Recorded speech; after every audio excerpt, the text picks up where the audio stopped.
জুলাই বিপ্লবের বাংলাদেশে বৈষম্যের ঠাঁই নাই, প্রাথমিক বৃত্তিতে বৈষম্য কেন?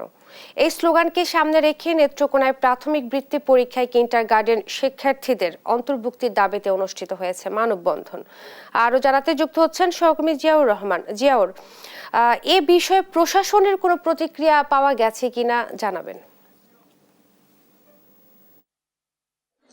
ইশরাত, আমি আপনাকে যে বিষয়টি জানাতে চাই সেটি হচ্ছে যে আপনারা যদি একটু জানাই যে নেত্রকোনা জেলার যতগুলো কিন্ডার গার্ডেন রয়েছে সবগুলো কিন্ডার গার্ডেনের শিক্ষক শিক্ষার্থীরা কিন্তু আজকে নেত্রকোনা জেলা প্রেস ক্লাবের সামনে সকাল 10টায় তারা ঘণ্টাব্যাপী মানববন্ধন করেছে।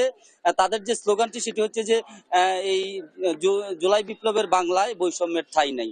তো এই যে 2025 সালের যে প্রাথমিক সমাপনী পরীক্ষা, সেই পরীক্ষায় কিন্ডারগার্টেনকে অন্তর্ভুক্ত না করার পরবর্তী সময়ে কিন্তু এরকম সিদ্ধান্তের পরেই তারা এই আন্দোলনে নেমেছেন।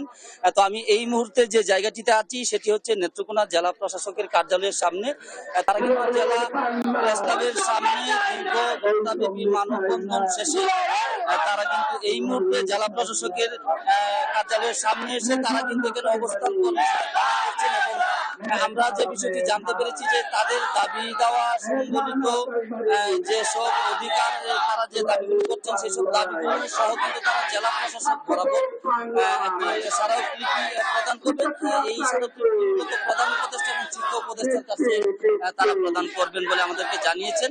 তো এখানে কিন্তু জেলার অন্তত শতাধিকের বেশি প্রতিষ্ঠানের শিক্ষক শিক্ষার্থীরা রয়েছেন। আমরা একটু জানবো, আচ্ছা এই যে আজকের যে আপনাদের আন্দোলন কর্মসূচি, মূল বিষয়টা যদি বলতেন, কি দাবি আপনাদের?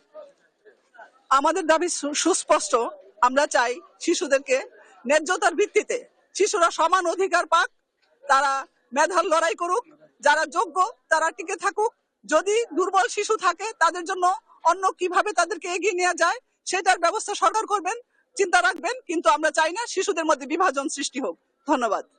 আপনারা শুনছিলেন এতক্ষণ এখানকার একজন শিক্ষক কিন্তু বলছিলেন যে এই যে কোমলমতি শিশুদেরকে যাদেরকে কিনা সব কাজেই হ্যাঁ বলা উচিত, সেখানে কিন্তু এই বৃত্তি পরীক্ষায় না বলা হচ্ছে। এই জন্যই কিন্তু শিশুদের যে অভিভাবক, শিক্ষক, শিক্ষার্থী সহ যে সাধারণ সচেতন মানুষ তারাও কিন্তু আসলে এই শিশুদের দাবিটির পক্ষে আজকে সমর্থন জানিয়েছেন। আমরা মানববন্ধনে যেমনটি দেখেছি।